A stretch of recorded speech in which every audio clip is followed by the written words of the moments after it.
नमस्कार दोस्तों, decode exam में आप सभी का स्वागत है। आज की क्लास में हम डिस्कस करने वाले हैं जीएस मॉक टेस्ट 21, जिसमें कि 40 प्रश्न होंगे। ये 40 प्रश्न आपके हिंदी और इंग्लिश दोनों माध्यम में दिए गए हैं और ये प्रश्न आपकी परीक्षा के लिए बहुत ही महत्वपूर्ण है। अभी तक हमने 20 मॉक टेस्ट को डिस्कस कर लिया है। अगर आपने उन 20 मॉक टेस्ट को नहीं देखा है अभी तक, तो आप प्लेलिस्ट में जाइए, वहां पे आपको सारे 20 मॉक टेस्ट मिल जाएंगे। हर मॉक टेस्ट में हमने 40 प्रश्नों को डिस्कस किया है। उसके साथ ही साथ हमने बहुत से महत्वपूर्ण बिंदुओं को भी डिस्कस किया है, पॉइंट्स को भी डिस्कस किया है, जो कि आपके पेपर के लिए बहुत ही महत्वपूर्ण है। तो उन मॉक टेस्ट को भी एक बार आप जरूर देखिएगा। तो चलिए आज की क्लास स्टार्ट करते हैं मेरे साथ, ऐश्वर्या सिंह के साथ। आज की क्लास को स्टार्ट करने से पहले मैं आपको फाउंडेशन कोर्स के बारे में बता दूं, जो कि डिकोड एग्जाम आप लोगों के लिए लेकर आया है। इस फाउंडेशन कोर्स में एंटायर सिलेबस कवर किया गया है आरओ का थ्रू वीडियो लेक्चर्स। यहां पर आपको नोट्स प्रोवाइड की जाएगी पीडीएफ के फॉर्मेट में, साथ ही साथ टेस्ट सीरीज प्रोवाइड की जाएगी।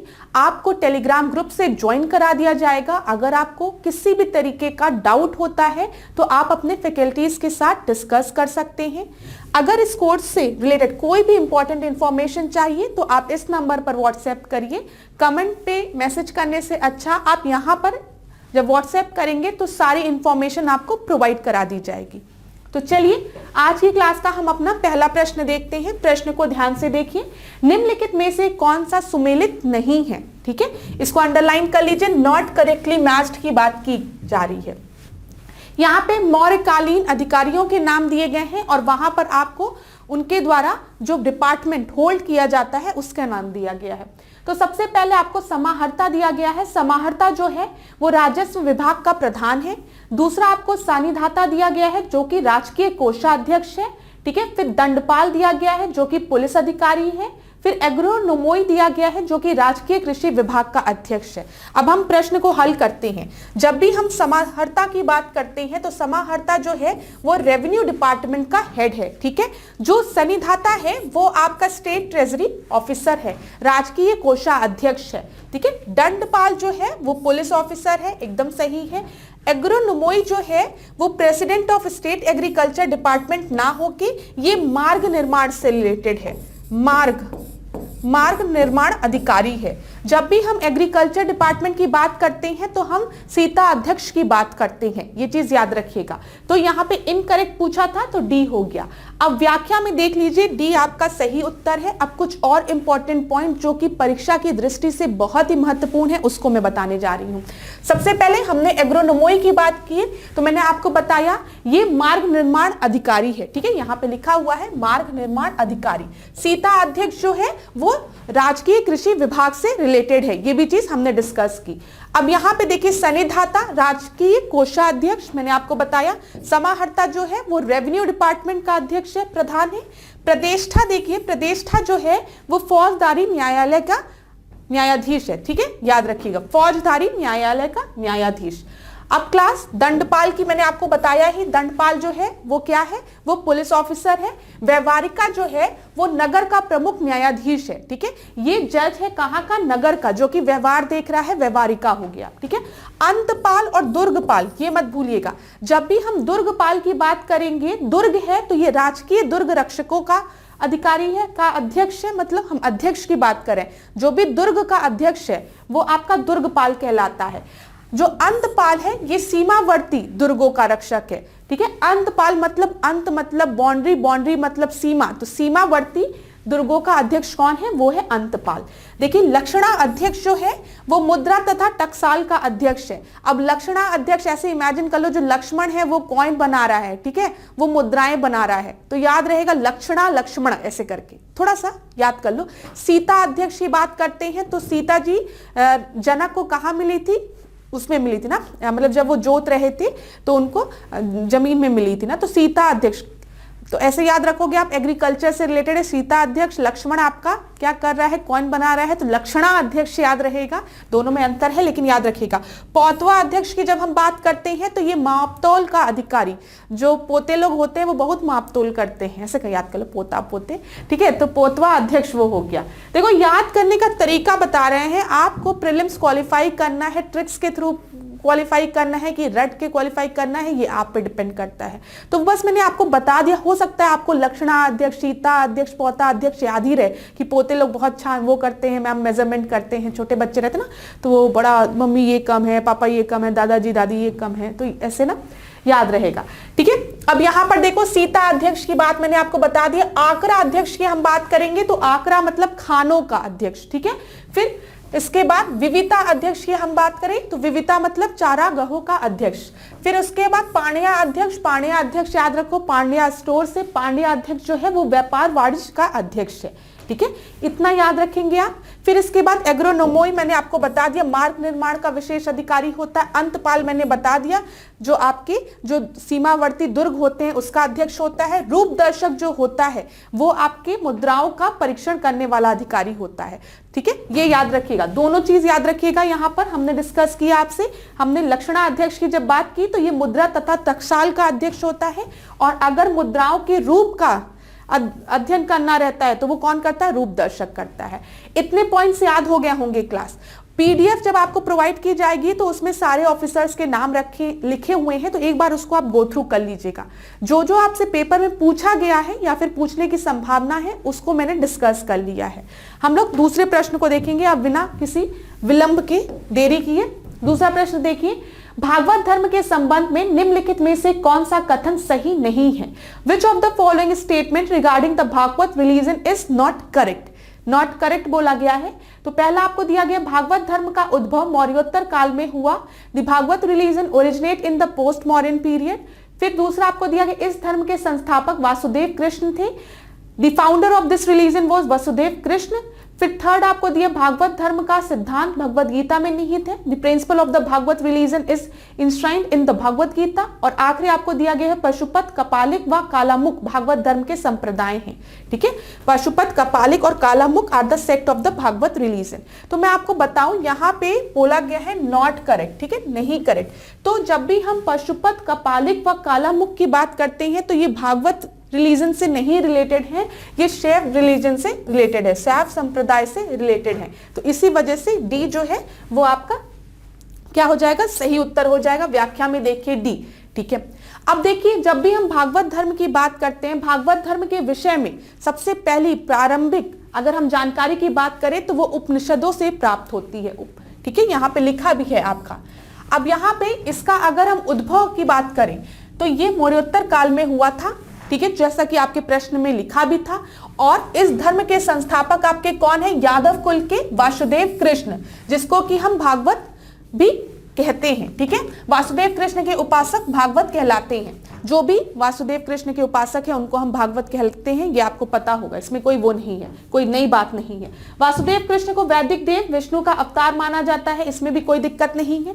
फिर भागवत धर्म का सिद्धांत की अगर बात हम करें तो ये भगवत गीता से लिया है, इसमें भी आपको कोई दिक्कत नहीं होगी। चलिए, अब यहाँ पे दो इंपॉर्टेंट पॉइंट जो आपको पता होने चाहिए परीक्षा की दृष्टि से, वो हम डिस्कस कर लेते हैं। सबसे पहले जब भी हम भागवत संप्रदाय की बात करते हैं तो इसका विवरण, इसके बारे में हमको किस पुराण से जानकारी मिलती है, वायु पुराण से। याद रखिएगा, कभी अगर पेपर में दे दिया वायु पुराण में भागवत धर्म की या भागवत संप्रदाय की जानकारी मिलती है वायु पुराण से, तो आप उसको सही मानिएगा।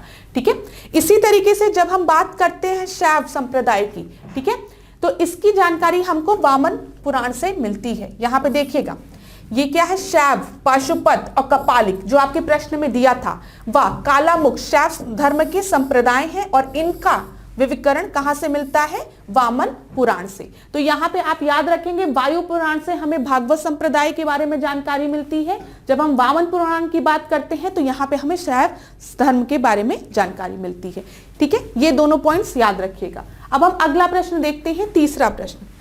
क्लास देखिए, कभी भी अगर प्रश्न आपको बहुत बड़ा लगे और आपको लगे कि आप मेरे साथ प्रश्न को नहीं पढ़ पा रहे हैं, मैं बहुत स्लो हूं या मैं बहुत फास्ट हूं, दोनों चीज आपको लग सकती है, तो उस कंडीशन में आप क्या करा करिए, वीडियो को पॉज कर लिया करिए, अपने आंसर को खुद दे लिया करिए, फिर मेरा वीडियो प्ले किया करिए। थर्ड प्रश्न देखते हैं, किस शासक के बारे में किस शासक के बारे में आर.एस. वर्मा ने टिप्पणी की कि विश्वासघात में उसका आरंभ हुआ, दानशीलता पर वह विकसित हुआ और आतंक में उसका अंत हुआ। मैं फिर से पढ़ लेती हूं, थोड़ा सा मैंने पढ़ने में गलती कर दी थी, इसलिए किस शासक के बारे में RS वर्मा ने टिप्पणी की है कि विश्वासघात में उसका आरंभ हुआ, दानशीलता पर वह विकसित हुआ और आतंक में उसका अंत हुआ। Which ruler has commented by RS Verma that he started in betrayal, developed on charity and ended in terror? ऐसा किसके बारे में कहा है RS वर्मा ने? मोहम्मद बिन तुगलक, अकबर, अलाउद्दीन खिलजी या फिर इल्तुतमिश। ठीक है, तो मैं आपको बता दूं अलाउद्दीन खिलजी के बारे में ये स्टेटमेंट दिया था RS वर्मा ने, कि जो कि हमने डिस्कस किया। सी आपका सही उत्तर है। चलिए, इतनी चीजें। अगला प्रश्न हम देखते हैं, चौथा प्रश्न देखिए। चौथा प्रश्न थोड़ा बड़ा सा है, तो वीडियो को पॉज कर लीजिए आप लोग। यह लगान और अर्थव्यवस्था का प्रधान या राज्य के आय व्यय की देखभाल करना तथा अन्य मंत्रियों के कार्यों की देखभाल करना भी उनका दायित्व है। या लगान और अर्थव्यवस्था का प्रधान या राज्य के आय व्यय की देखभाल करना तथा अन्य मंत्रियों के कार्यों की देखभाल करना भी उनका दायित्व है। शेरशाह कालीन प्रशासन के संदर्भ में यह टिप्पणी किससे संबंधित है? It was his responsibility to took over the revenue expenditure of the revenue or the head of the state or economy and also to take care of the work of other minister. To whom is this comment related in the context of Sher-Shah administration? दीवाने वजारत, दीवाने आरिस, दीवाने रसालत या फिर दीवाने इंसा? तो मैं आपको बता दूं यहाँ पे जो सही उत्तर है वो आपका क्या है? दीवाने वजारत। ठीक है, क्यों वजारत? यहाँ पे बात की गई है रेवेन्यू की। ठीक है, ए आपका सही उत्तर है। व्याख्या में देखिए ए सही है। अब देखिए शेरशाह ने सल्तनत कालीन व्यवस्था के आधार पर 4 विभागों की व्यवस्था की थी। अब उन विभागों के नाम हम देख लेते हैं और किस चीज से रिलेटेड है। सबसे पहले जब दीवाने वजारत की हम बात करेंगे तो वजारत दिया गया है तो इकोनॉमी से रिलेटेड होगा, अर्थव्यवस्था से रिलेटेड होगा, याद रखिएगा। जब हम दीवाने आरिज की बात करेंगे तो जब भी आरिज की हम बात करते हैं तो ये किस चीज से रिलेटेड होता है? सेना से रिलेटेड होता है। ठीक है, दीवाने रसालत की जब हम बात करेंगे, रसालत ये आपका विदेश मंत्रालय से, विदेश मंत्री से रिलेटेड होता है, फॉरेन अफेयर्स से रिलेटेड होता है क्या? दीवाने रसालत। और दीवाने इंसा की जब हम बात करेंगे तो इसका मेन पर्पस क्या होता था? जो सुल्तान के आदेश होते थे उनको लिखना। तो ये हमने जो 4 विभाग डिस्कस किए हैं वो शेरशाह की व्यवस्था के डिस्कस किए हैं, ये चीज आप याद रखिएगा। दीवाने वजारत अर्थव्यवस्था, दीवाने आरिज सेना से, दीवाने दीवाने रसालत विदेश मंत्री और दीवाने इंसा सुल्तान के आदेशों को लिखने वाला। इतनी चीजें क्लियर हो गई होगी। अगला प्रश्न हम देखते हैं। अगला प्रश्न देखिए, सूची 1 को सूची 2 से सुमेलित कीजिए। यहाँ पे राजवंश दिए गए हैं और उसके संस्थापक दिए गए हैं। ऐसे प्रश्न पेपर में कई बार पूछे गए हैं। तो सबसे पहला आपको दिया गया है संगम वंश, फिर सालुब वंश, फिर तुलुप वंश, फिर अराविणु वंश। तो यहाँ पर फाउंडर आपके बता दूं, संगम वंश के फाउंडर जो है वो आपके हरिहर प्रथम और बुक्का। ठीक है, पहला आपका बिल्कुल सही है, हरिहर प्रथम और बुक्का। जब हम सालुब वंश की बात करते हैं तो यहाँ पे आपके नरसिंह सालुब जो है इसके फाउंडर हैं। जब तुलुप वंश की बात करेंगे तो वीर नरसिंह जो है इसके फाउंडर हैं। और अराविणु वंश की जब हम बात करेंगे तो तिरुमल जो है वो इसके फाउंडर हैं। तो यहाँ पर आपका 1 2 3 4 ऑप्शन ए में दिया गया है, तो ए जो है वो आपका सही उत्तर हो जाएगा। हम व्याख्या में देख लेते हैं। देखिए यहाँ पे ए दिया गया। अब क्लास देखिए, यहाँ पर ये राजवंश दिए गए हैं, उसके संस्थापक दिए गए हैं जो अभी हमने डिस्कस किया। मैं फिर से नहीं पढ़ रही हूँ, आपका समय नहीं बर्बाद करना मुझे। यहाँ पर आप देख लीजिएगा इनका टाइम पीरियड, टाइमलाइन क्या है। ठीक है, टाइमलाइन क्या है ये भी आप देख लीजिएगा। हो सकता है पेपर में आपसे पूछ ले संगम, सालुब, तुलुप और अराविणु वंश के को अरेंज करने के लिए पूछ ले। तो अगर आपने शासनकाल देखा होगा तो आप इसको अरेंज भी कर सकते हैं क्रोनोलॉजिकल ऑर्डर में, इसलिए मैंने आपको बोला।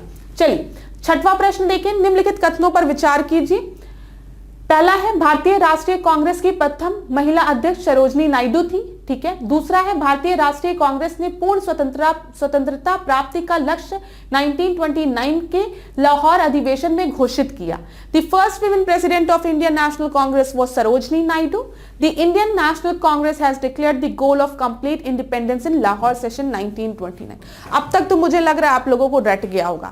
मैंने आपको पहले भी बताया है, अगर विमेन प्रेसिडेंट की बात करेगा इंडियन नेशनल कांग्रेस की, पहली विमेन प्रेसिडेंट कौन थी? एनी बेसेंट थी। ठीक है, अगर इंडियन विमेन प्रेसिडेंट की बात करेगा तब आप सरोजनी नायडू लगाएंगे, लेकिन यहां पर क्या बोला गया है? खाली फर्स्ट विमेन प्रेसिडेंट। तो यहां पर 2 चीज की जा सकती थी, यहां पे एनी बेसेंट लिख देते अगर हम, तो ये स्टेटमेंट आपका सही हो जाता। या फिर यहाँ पे हम फर्स्ट इंडियन विमेन प्रेसिडेंट लिख देते तब ये आपका स्टेटमेंट सही हो जाता, तब सरोजनी नायडू उसका आंसर होता। तो which of the above is are correct, तो ओनली 2 इज करेक्ट। मैंने आपको बताया है 1927, 1928 और 1929 ऐसे देखिएगा। ये जो टाइम पीरियड है 27, 28, इस समय आपके साइमन कमीशन की रिपोर्ट और नेहरू रिपोर्ट आपकी बनके तैयार हो रही रहती है। साइमन कमीशन आता है, ठीक है, उसके बाद साइमन कमीशन की रिपोर्ट मांगी जाती है, उससे पहले आपकी नेहरू रिपोर्ट बनकर तैयार हो जाती है और बोला जाता है कि नेहरू रिपोर्ट में जो चीजें दी गई है उसको आप लोग एक्सेप्ट कर लीजिए, नहीं तो हम आगे चल के अपने डिमांड को पूर्ण स्वराज का डिमांड कर देंगे।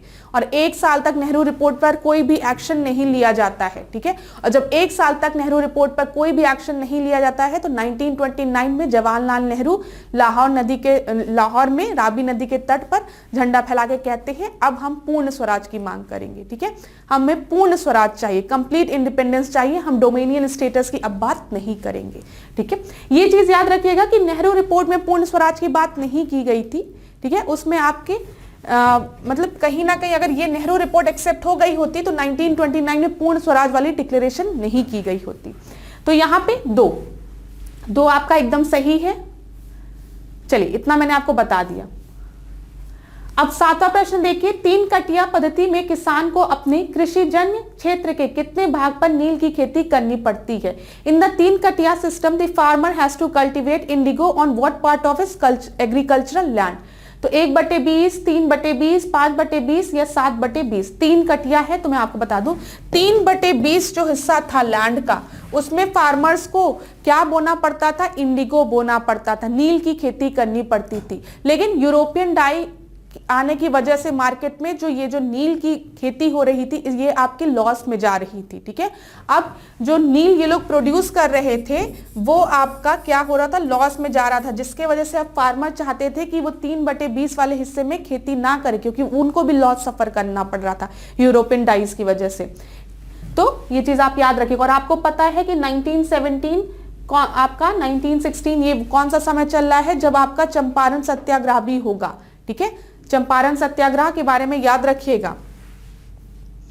यहां पे देखिए, यहां पर नील की खेती के चंपारण आंदोलन को किसने नेतृत्व किया था? महात्मा गांधी ने नेतृत्व किया था। जब महात्मा गांधी बनारस में इंडियन नेशनल कांग्रेस के सेशन में गए थे तो उनकी मुलाकात किससे हुई थी? राजकुमार शुक्ल से हुई थी। राजकुमार शुक्ल कहते हैं आप बिहार आइए, चंपारण में आइए, यहाँ पे जो किसान है वो बहुत ही परेशान है, गांधी जी आप उनकी मदद करिए। फिर यहाँ पे गांधी जी जाते हैं और उनके नेतृत्व में एक कमेटी का गठन भी होता है जो कि सारी डिटेल्स को ध्यान में देखती है और अपनी रिपोर्ट सबमिट करती है। यहाँ पे देखिए जो आयोग था, आयोग की सलाह मानते हुए सरकार ने 3 कटिया पद्धति को समाप्त कर दिया। जो 3/20 वाला खेती वाला जो आपका डायमेंशन था उसको खत्म कर दिया और किसानों से वसूली गए धन का 25% वापस भी कराया गया, ठीक है। जो 25% था किसानों से लिया गया था उसका 25% किसानों को वापस करा दिया गया था। ये आप कह सकते हैं चंपारण सत्याग्रह का एक रिजल्ट था, एक अचीवमेंट थी। इतनी चीजें क्लियर हो गई आप लोगों को? हो गई होगी।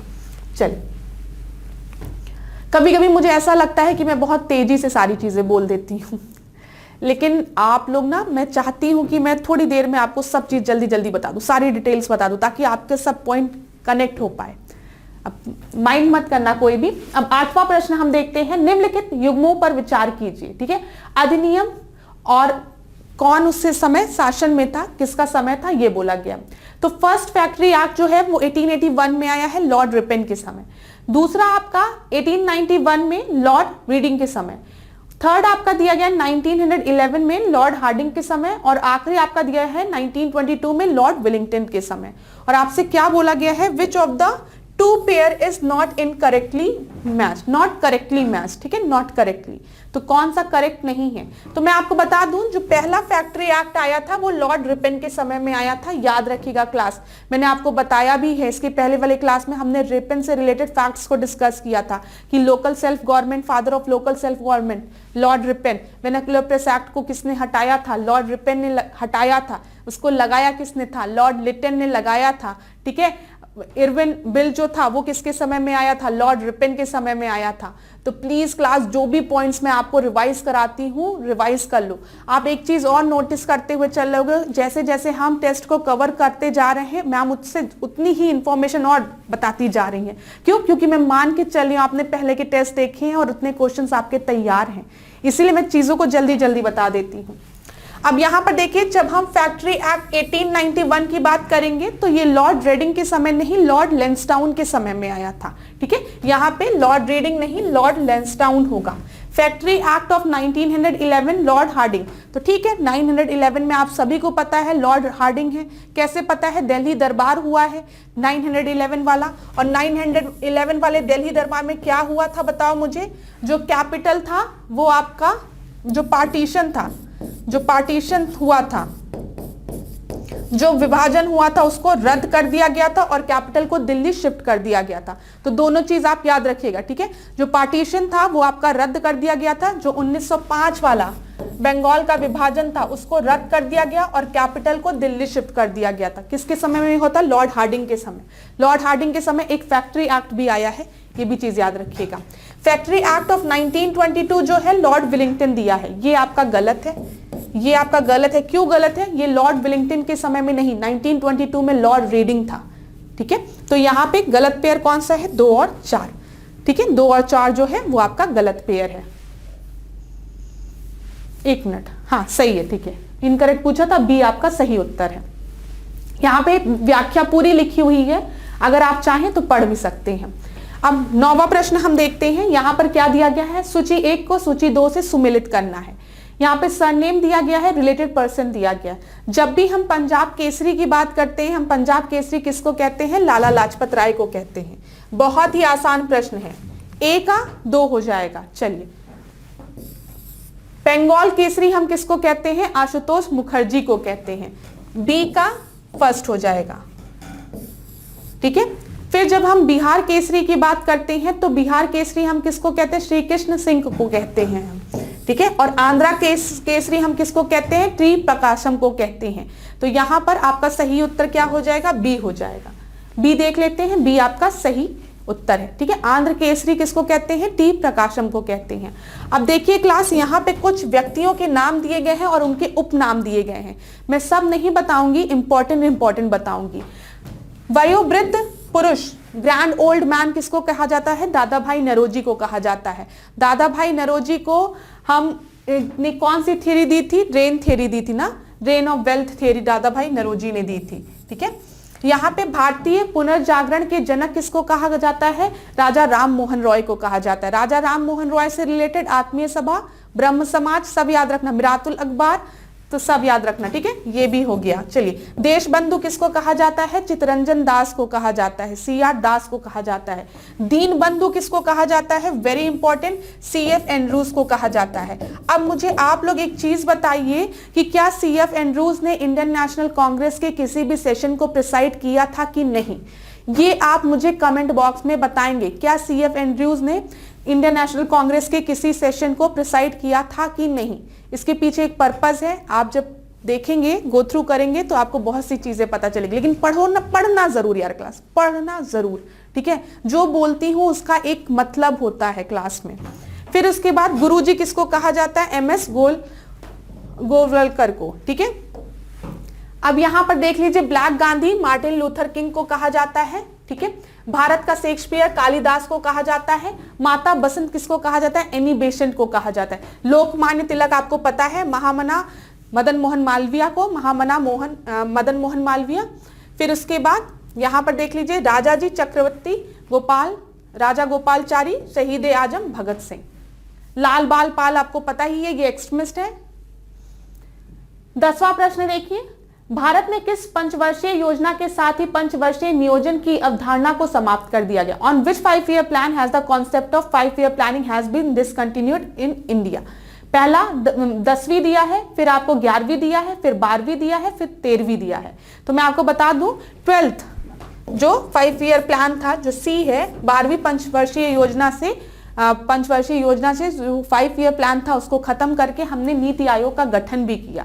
तो आपसे पूछता है कि नीति आयोग का गठन कब हुआ था, तो आप याद रखेंगे 1 जनवरी 2015 में, ठीक है। और अगर हम प्लानिंग कमीशन की बात करें, पंचवर्षीय योजनाओं की बात करें, तो इसका गठन आपका 15 मार्च 1950 में हुआ था। और किसने किया था? जवाहरलाल नेहरू ने किया था, क्योंकि जवाहरलाल नेहरू उस समय के प्रधानमंत्री थे, ठीक है। इतनी चीज आप याद रखिएगा। और 1 जनवरी 2015 में प्रधानमंत्री कौन थे? नरेंद्र मोदी थे। इन्होंने इसका नाम क्या रख दिया? नीति आयोग रख दिया। ये भी चीज याद रखिएगा, ठीक है, नीति आयोग। और नीति आयोग जो है वो आपकी गैर संवैधानिक निकाय है क्लास, इस पे ध्यान दीजिएगा।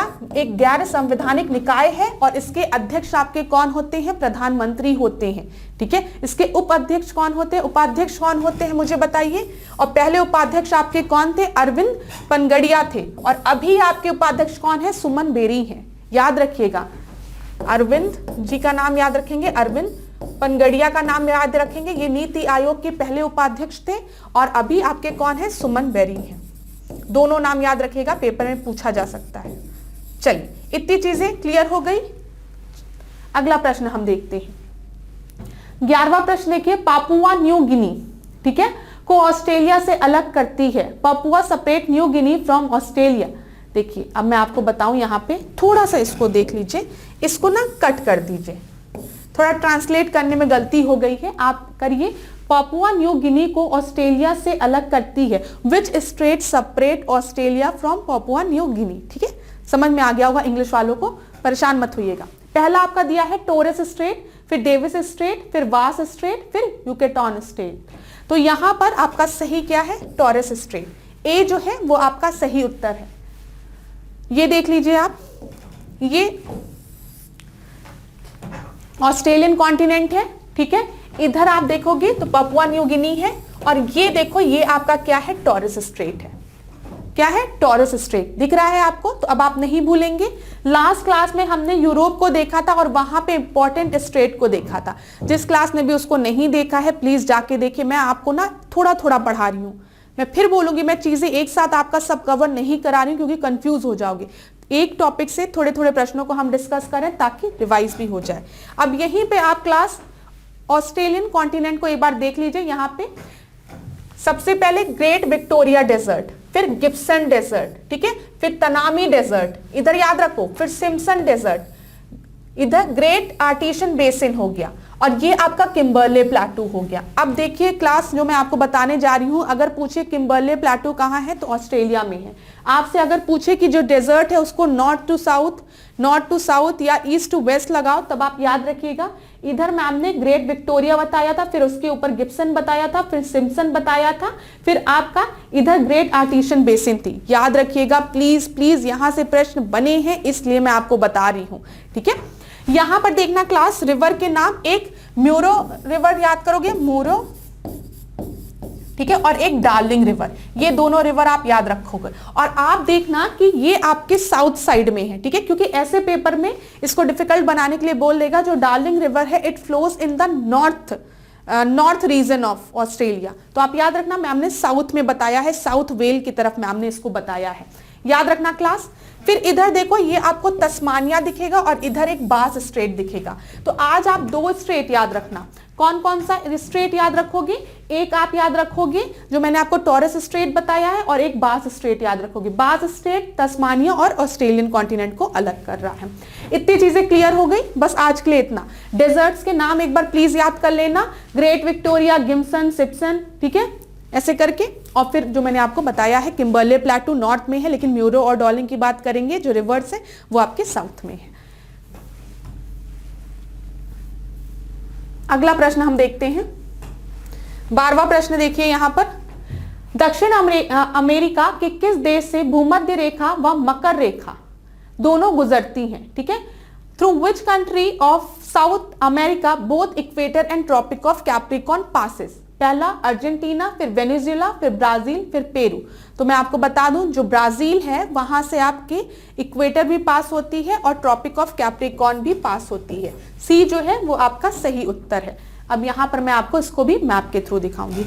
यहाँ पे पॉलिटिकल मैप भी है, फिजिकल मैप भी है, एक बार आप लोग देख लीजिए। यहाँ पे देखेंगे क्लास आप, ये क्या है, ये पूरा ये आपको ब्राजील दिख रहा है यहाँ पे ऐसे, कितना बड़ा है, ठीक है। ये आप देखेंगे तो ये ट्रॉपिक ऑफ कैप्रिकॉर्न ड्रॉ है यहाँ पे, ठीक है, ट्रॉपिक ऑफ कैप्रिकॉर्न दिख रहा है। और इधर आप देखेंगे तो ये इक्वेटर ड्रॉ है। तो इक्वेटर और ट्रॉपिक ऑफ कैप्रिकॉर्न किससे पास हो रहा है, ये आपका ब्राजील से पास हो रहा है। इतनी चीजें समझ में आ गई। एक प्रश्न पूछता है साउथ अमेरिका से, जो मैं बताने जा रही हूं, कौन कौन सी लैंडलॉक्ड कंट्रीज हैं, ठीक है। तो ये देखिए बोलीविया, बोलीविया दिख रहा है लैंडलॉक्ड, ठीक है, चारों तरफ जमीन से घिरा हुआ है, कहीं पे भी रिवर या कुछ समुद्र नहीं है। पैराग्वे दिख रहा है आपको, बताइए। तो आप याद रखिएगा बोलीविया और पैराग्वे, अभी इतना याद रखिएगा, बोलीविया और पैराग्वे याद रखोगे, लैंडलॉक्ड कंट्री है। ब्राजील से आपका इक्वेटर और ट्रॉपिक ऑफ कैप्रिकॉर्न दोनों पास हो रहा है, इतना याद रखोगे। अब एक चीज और यहाँ पे मैं आपको बताऊंगी, ज्यादा नहीं बताऊंगी। इधर देखो, जब भी हम साउथ अमेरिका की बात करेंगे तो पेंटागोनिया याद रखना, पेंटागोनिया। और इधर तुम्हारी कौन सी रेंज है, एंडीज रेंज है, ठीक है, एंडीज है, इधर एंडीज और इधर पेंटागोनिया। बस इतना ही बताऊंगी, इससे ज्यादा नहीं बताऊंगी। क्यों? क्योंकि अब अगले क्लास में थोड़ा सा मैप और पढ़ेंगे। यहां पे चीजें लिखी हुई हैं, अगर आप पढ़ना चाहें तो आप पढ़ सकते हैं। 13 प्रश्न देखिए। 13 प्रश्न क्या है, निम्नलिखित में से कौन सा पृथ्वी के पृष्ठ पर गतिक परिवर्तन लाने के लिए जिम्मेदार है? Which of the following is responsible for bringing the dynamic changes to the surface of the earth? गुरुत्वीय बल, पृथ्वी का घूर्णन, पृथ्वी का परिक्रमण और उपयुक्त सभी। तो यहां पे गुरुत्वीय बल मतलब ग्रेविटेशनल फोर्स की बात की गई है, पृथ्वी का घूर्णन मतलब रोटेशन की बात की गई है, पृथ्वी की परिक्रमा मतलब रिवॉल्यूशन की बात की गई है। तो ये तीनों फैक्टर्स आपके रिस्पॉन्सिबल होते हैं in order to bring the dynamic change, ठीक है। इन तीनों की वजह से कुछ ना कुछ चेंज आएगा ही। तो उपयुक्त सभी जो है वो आपका सही उत्तर है, डी जो है वो आपका सही उत्तर है। चलिए 14वां प्रश्न देखते हैं। भारत का रूर छोटा नागपुर पठार को कहा जाता है, विश्व के संबंध में रूर प्रदेश कहाँ स्थित है? ठीक है, बोला गया है जो छोटा नागपुर प्लेटू है उसको हम क्या कहते हैं, रूर ऑफ इंडिया। अगर हम रूर प्रदेश की बात करें तो वो कहाँ लोकेटेड है, जर्मनी में, यूक्रेन में, मोजाम्बिक में या फिर अर्जेंटीना में? तो वो आपका जर्मनी में लोकेटेड है, यूरोप में जो कि है, ठीक है। और आप याद रखेंगे ये किसके लिए फेमस है, कोल प्रोडक्शन के लिए फेमस है, कोयला उत्पादन के लिए जाना जाता है। 15वां प्रश्न देखिए, वृष्टि छाया प्रदेश के अंतर्गत निम्नलिखित में से कौन सा क्षेत्र शामिल है? Which of the following area are covered under the वृष्टि छाया प्रदेश, मतलब रेन शैडो एरिया की बात की जा रही है, ठीक है, रेन शैडो एरिया की बात की जा रही है। इंग्लिश वालों को बता दो, महाराष्ट्र का विदर्भ क्षेत्र, विदर्भ रीजन ऑफ महाराष्ट्र, कोरोमंडल तट या फिर आपका है कर्नाटका का उत्तरी कर्नाटक पठार। तो हम रेन शैडो एरिया की बात कर रहे हैं, तो रेन शैडो एरिया में मेनली आपके 3 रीजन्स आते हैं, जिसमें से एक विदर्भ रीजन ऑफ महाराष्ट्र है, एक नॉर्थ कर्नाटका प्लेटू ऑफ कर्नाटका है, कोरोमंडल नहीं है। तो यहाँ पे आपका सही उत्तर हो जाएगा 1 और 3, सी देख लेते हैं हम, सही उत्तर है। देखिए वृष्टि छाया प्रदेश के अंतर्गत आपका महाराष्ट्र का विदर्भ क्षेत्र आता है, आंध्र प्रदेश का तेलंगाना क्षेत्र आता है और कर्नाटका का आपका उत्तरी कर्नाटका पठार आता है। अब रेन शैडो रीजन होते क्या है, यहां पर देख लीजिए, जब भी कोई आपकी विंड आती है और उसमें मॉइस्चर होता है तो देखिए वो इस तरीके से मूव कर रही है, आपका ये बादल है, इसमें मॉइस्चर है, तो ये बादल इससे टकराया, पानी बरसा, ठीक है। कुछ समय बाद जब ये हवा इस तरफ मूव करेगी तो इस हवा में आप यही देखिए, ये जो प्रिवेलिंग विंड है ना, जब वो इधर मूव करने आएगी तो यहाँ पे इसमें मॉइस्चर नहीं होगा, जिसकी वजह से वर्षा नहीं होगी। समझ में आ रहा है?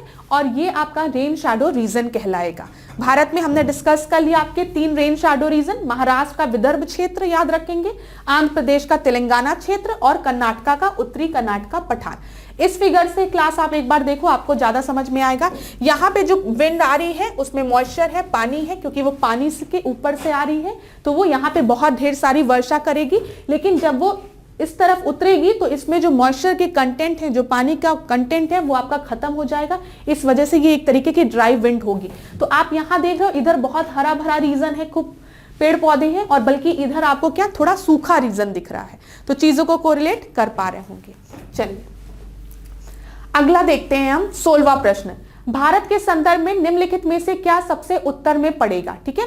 With reference to the India which of the following would be the most northerly. पहला आपको दिया गया है जवादी पहाड़ियां, फिर शेवरॉय पहाड़ियां, फिर महादेव पहाड़ियां, फिर भोरघाट पहाड़ियां। तो मैं आपको बता दूं सबसे उत्तर में, सबसे नॉर्थ में आपका क्या पड़ेगा, महादेव हिल्स पढ़ेंगे। सी जो है वो आपका सही उत्तर है। इसको भी हम फिगर के थ्रू पढ़ेंगे। देखिए क्लास, ये फिगर मैंने इसके पहले भी डिस्कस किया है, आज मैं क्या कर रही हूँ, आपको रिवाइज कराने जा रही हूँ। तो जो भी चीज बोल रही हूँ उसको क्या करिए, आंख बंद करिए, जैसे जैसे मैं बोल रही हूँ उसको अपने दिमाग के मैप में प्लॉट करते जाइए, ठीक है। ये तरीका होता है पढ़ने का।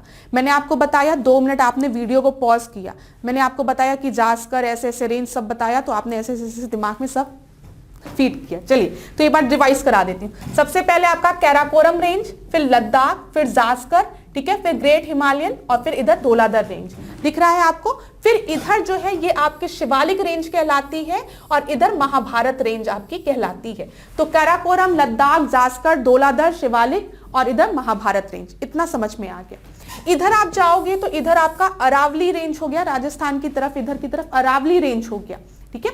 अब नीचे आते हैं, इधर आपके सबसे पहले विंध्यन रेंज होगी, सतपुरा रेंज होगी, और विंध्यन और सतपुरा रेंज के बीच में कैमूर। याद रखना, विंध्यन, सतपुरा, कैमूर, विंध्यन, सतपुरा, कैमूर, ठीक है। अरावली, विंध्यन, सतपुरा, इधर कैमूर, ऐसे करके बोलो, याद हो जाएगा।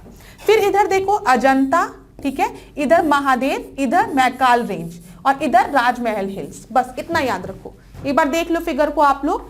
सबसे पहले हमने देखा कैराकोरम, लद्दाख, जास्कर, ग्रेट हिमालयन, फिर इधर धौलाधर, इधर शिवालिक, और उधर महाभारत रेंज। फिर हम आए तो हमने क्या कहा, अरावली। फिर इधर आपका क्या हुआ, विंध्यन, सतपुरा, कैमूर, ठीक है। फिर नीचे आए अजंता, महादेव, मैकाल, और इधर सतमाला, और उधर राजमहल। अच्छा, इधर गिरनार, गिर नेशनल पार्क से गिरनार याद रखो, ठीक है, गुजरात में। फिर ये देखिए क्लास, ये हमने विंध्यन, सतपुरा, सतमाला, अजंता, ठीक है, ये आपका ग्वालीगढ़, महादेव, मैकाल, इधर बालाघाट, इधर हरिश्चंद्र। अब मैंने आपको ये बताया था नल पकड़, जावेद, शेप कर, पानी निकाल के, ठीक है। वैसे आपको जैसे याद करना है तो नल्लामल, फिर उसके बाद पालकोंडा, फिर जावेदी, शेवरॉय, पालनी, ठीक है। इधर नीलगिरी, अन्नामलाई, कार्डेमोम, इधर बाबा बुदन हिल्स। तो कैसे याद करोगे, बताओ कैसे याद करोगे, एक दिन में नहीं याद होगा। फिर अगली बार इसी चीज को हम रिवाइज कराएंगे, आपको याद हो जाएगा जब अगला टेस्ट होगा, या फिर एक टेस्ट के बाद दूसरे टेस्ट में कभी भी रिवाइज कराएंगे। तो बस आप ये याद रखना, ऐसे इमेजिन कर सकते हो, एक नल पकड़, जावेद, शेव कर, पानी निकाल, ठीक है, कुछ ऐसे करके। तो नल्लामल, पालकोंडा, जावेदी, शेवरॉय, पालनी, ठीक है, इमेजिन कर लेना इसको। इधर बाबा बुदन, इधर नीलगिरी, फिर अन्नामलाई, और फिर कार्डेमोम जो है वो सबसे नीचे है। ऊपर देखो बालाघाट, हरिश्चंद्र, उसके ऊपर सतमाला, सतबाल हरीश के सच्ची के बाल हैं, तो सतबाल हरीश, ऐसे करके याद कर लो, जैसे भी याद करना है आप पे डिपेंड करता है। सतबाल हरीश, तो ठीक है, सतबाल, बालाघाट और हरिश्चंद्र। चलिए अगले उसमें फिर हम आपको बताएंगे चीजों को याद करने का तरीका। अच्छा, एक चीज और मैं आपको बताना चाहूंगी, यहाँ पे थोड़ा सा टाइम मैं आपका और लूंगी। वो क्या है, दूसरे क्वेश्चन को बताने के पहले यहाँ पे देखिए घाटों के नाम दिए गए हैं, ठीक है। थाल घाट, इधर आ जाऊं, पहले इधर आ जाती हूँ। थाल घाट आपका कहाँ है, महाराष्ट्र में है। भोर घाट आपका महाराष्ट्र में है। थाल घाट जो है वो महाराष्ट्र में मुंबई से नागपुर को कनेक्ट कर रहा है। मुंबई से पुणे की बात हम करेंगे तो यहाँ पे भोर घाट है। पाल घाट आपका केरल में, श्रेनकोट्टा आपका केरल में। तो यहाँ पे अगर आप देखेंगे तो सबसे पहले थाल घाट आपको दिख रहा है, भोर घाट आपको दिख रहा है, और यहाँ पे आपको पाल घाट दिख रहा है। बस एक बार मैप में इन सब चीजों को लोकेट कर लो, अगली बार इस पे बेस्ड क्वेश्चन डिस्कस करेंगे। आज बस थोड़ा सा इंफॉर्मेशन दे दिया। थाल घाट महाराष्ट्र, मुंबई से नागपुर। भोर घाट महाराष्ट्र, मुंबई से पुणे। पाल घाट केरल, ठीक है। श्रेनकोट्टा केरल। यहाँ पे देख लो थाल, भोर, पाल, इतना देखो बस। अगला प्रश्न देखो, माइंस से रिलेटेड। माइंस ऑफ मिनरल के तो इतने क्वेश्चन करा दिए जाएंगे आपको ना, कि जिस बच्चे ने कहा था कि मैम माइंस ऑफ मिनरल नहीं समझ में आ रहा है, उसको याद हो जाएगा। एक दिन में याद करने की कोशिश मत करना, पेपर के पहले क्विक रिवीजन करना। पेपर के पहले तो सब याद करोगे एक साथ, सब दिमाग में अपने लाओगे, लेकिन अभी थोड़ा सा जो छोटी छोटी चीजें बस दिमाग में रखना। चलो 17th क्वेश्चन को हम देखते हैं। 17th क्वेश्चन देखो, सूची 1 को सूची 2 से सुमेलित कीजिए। सूची 1 और सूची 2 में एक जगह खान के नाम दिए गए हैं, दूसरे खनिज के नाम दिए गए हैं। तो सबसे पहले दिया गया मलाज खंड, फिर कोलार, फिर जावर, फिर सुकिंदा घाटी। तो मैं आपको बता दूं, जब भी हम मलाज खंड की बात करते हैं तो यहाँ पे तांबा मिलता है, तो ए का थर्ड यहां दिया गया, यहां दिया गया। कोलार की बात करते हैं तो कोलार में सोना मिलता है, बी का फोर्थ, ठीक है। फिर जब हम जावर की बात करते हैं तो यहाँ पर आपका क्या मिलता है, यहाँ पे सीसा और जस्ता मिलता है, सी का सेकेंड। और सुकिंदा घाटी में आपका क्या मिलता है, क्रोमाइट मिलता है, तो डी का फर्स्ट। यहाँ पे जो सी है वो आपका सही उत्तर हो जाएगा। देखिए सी सही है। अब देखिए, अब हम जब बात कर रहे हैं, एक मिनट क्लास इसको, ठीक है। तो यहाँ पे मलाज खंड की जब हम बात कर रहे हैं तो वहां पे तांबा, कोलार की जब हम बात कर रहे हैं यहाँ पे मलाज खंड कर दीजिएगा, ठीक है। जब हम कोलार की बात कर रहे हैं तो वहां सोना, जेवर में सीसा और सुकिंदा घाटी में क्रोमाइट। इसी तरीके से जब हम मैग्नीज की बात करते हैं तो मैग्नीज कहां कहां मिलता है, जगह के नाम दिए गए हैं, केंदुझर, कालाहाड़ी, बोनाई, उड़ीसा। फिर बालाघाट की जब हम बात कर रहे हैं तो वो कहां, वहां पे आपका मैग्नीज मिल रहा है, कहां पर है, उत्तर प्रदेश में है, ठीक है। फिर आपका श्रीकाकुलम जो है वो आपका कहां पर है, आंध्र प्रदेश में। भंडारा कहां पर है आपका, महाराष्ट्र में। यहां से क्या मिल रहा है, मैग्नीज मिल रहा है। तांबा की जब हम बात कर रहे हैं तो मलाज खंड आपका बालाघाट हो गया, खितड़ी, खोद रीबा, ये सब राजस्थान हो गया, भूटान, पंचेर थानी, रंगपो सिक्किम, मोसाबनी झारखंड। सोना की बात कर रहे हैं तो कोलार हट्टी कर्नाटका, रामगंगा नदी उत्तर प्रदेश, रामगिरी आंध्र प्रदेश। लास्ट क्लास में हमने आपसे डिस्कस भी किया था कि उत्तर प्रदेश के रामगंगा नदी का जो आपका वो है, मतलब रामगंगा नदी के मुहाने में आपके उस साइड आपके सोने के कण मिलते हैं। तो देखिए यहाँ पर हमने इसको डिस्कस भी किया। अमरकंटक बॉक्साइट की बात करेंगे तो अमरकंटक में रांची, पलामू, लोहर दगा झारखंड, कोराकट, ठीक है, पंचपथ माली पहाड़ी, फिर पालनी, जवादी, सेवरॉय पहाड़ी, ये सब तमिलनाडु में है। तो ये प्लेसेस के नाम आप देख लीजिएगा, यहाँ पर सब लिखा हुआ है। बाबा बुदन हिल्स याद रखिएगा। कुद्रेमुख पूछता है बाबा बुदन कहां पर है, अभी मैंने आपको दिखाया कुद्रेमुख कहां पर है, कर्नाटका में है, ठीक है। फिर आप याद रखेंगे जावर की अगर हम बात करेंगे, जावर में सीसा और जस्ता मिलता है, जावर कहां पर है, राजस्थान में है। फिर इसी तरीके से आप जादूगोड़ा याद रखेंगे, जादूगोड़ा में यूरेनियम मिलता है, बहुत इंपॉर्टेंट चीज है, यूरेनियम मिलता है, कहां पर है, झारखंड में है। तो कुछ इंपॉर्टेंट चीजें यहाँ पे दी गई है। पन्ना की अगर हम बात करेंगे तो पन्ना हीरा ना गाना भी है, फिर उसके बाद गाना भी है एक, मजाक नहीं सही में। फिर हजारीबाग की जब हम बात करेंगे तो कोडरमा, फिर कालाहाड़ी की जब हम बात करेंगे तो ग्रेफाइट। तो ये कुछ जगह के नाम है क्लास। अगर आपने स्क्रीनशॉट नहीं लिया है तो 1 मिनट वीडियो को पॉज करके स्क्रीनशॉट ले लो यहाँ पे, ठीक है। इसको एक बार पढ़ना, 2-3 बार पढ़ोगे याद रहेगा। अब 18वां प्रश्न हम देखते हैं। किस राष्ट्रीय राजमार्गों को सम्मिलित रूप से ग्रांड ट्रंक रोड कहा जाता है, ठीक है। Which national highway can be collectively called grand trunk road. अब बताओ ग्रांड ट्रंक रोड को बिल्ड किसने कराया था। NH7, NH8, NH1, NH2, NH3, NH4, NH8, NH9। बताना जरा ग्रांड ट्रंक रोड को बिल्ड किसने कराया था, कमेंट में। यहाँ पे सही उत्तर आपका क्या है, बी, NH1 और NH2 को, ठीक है। सड़के आजम किसे कहा जाता है। 2 प्रश्न। 19वां प्रश्न देखिए आप, भारत में पाई जाने वाली जनजातियों को उनके राज्यों के साथ सुमेलित करिए। मैंने आपको पहले भी बताया है कि ट्राइब से रिलेटेड प्रश्न पूछे जाते हैं, चाहे वो यूपी के ट्राइब से पूछे, ठीक है, चाहे वो आपके वर्ल्ड के ट्राइब से पूछे, विश्व के, या फिर हो सकता है आपसे पूछ ले इंडिया के ट्राइब्स के बारे में। तो आज हम देखने जा रहे हैं, इसके पहले हमने यूपी से देखा था, आज हम देखने क्या जा रहे हैं, हम इंडिया के ट्राइब्स के बारे में बात करने जा रहे हैं। तो अंगामी, कुकी, बड़वा, मुरिया। तो मैं आपको बता दूं, आप उत्तर दीजिएगा वीडियो को पॉज करके। जब हम बात करते हैं अंगामी की तो ये आपके नागालैंड में, ए का सेकंड 2 जगह दिया गया है। कुकी की बात करते हैं तो ये मणिपुर में, बी का फर्स्ट ये दिया गया है, तो आपका बी जो है वो सही उत्तर है, ठीक है। अब फिर बड़गा की अगर हम बात करेंगे तो बड़गा आपके कहाँ प्रेजेंट होते हैं, ये आपके तमिलनाडु में। मुरिया की बात करेंगे तो छत्तीसगढ़ में। एक तमिलनाडु की बहुत फेमस जनजाति है तोड़ा, ये भी याद रखिएगा, तोड़ा जनजाति। तो आपका उत्तर सही क्या हो गया, बी जो है वो आपका सही है। अंगामी, नागालैंड, कुकी, मणिपुर, बड़गा तमिलनाडु और मुरिया छत्तीसगढ़। यहाँ पे कुछ और प्रमुख जनजातियों के नाम दिए गए हैं, जिसमें से मैं इंपॉर्टेंट बताऊंगी आपको। देखिए, अंगामी नागालैंड, ठीक है, नागा आपको पता रहेगा, नागालैंड, ठीक है। गारो, खासी, जयंतिया आपके हिल्स के भी नाम है, कहां पर, मेघालय में।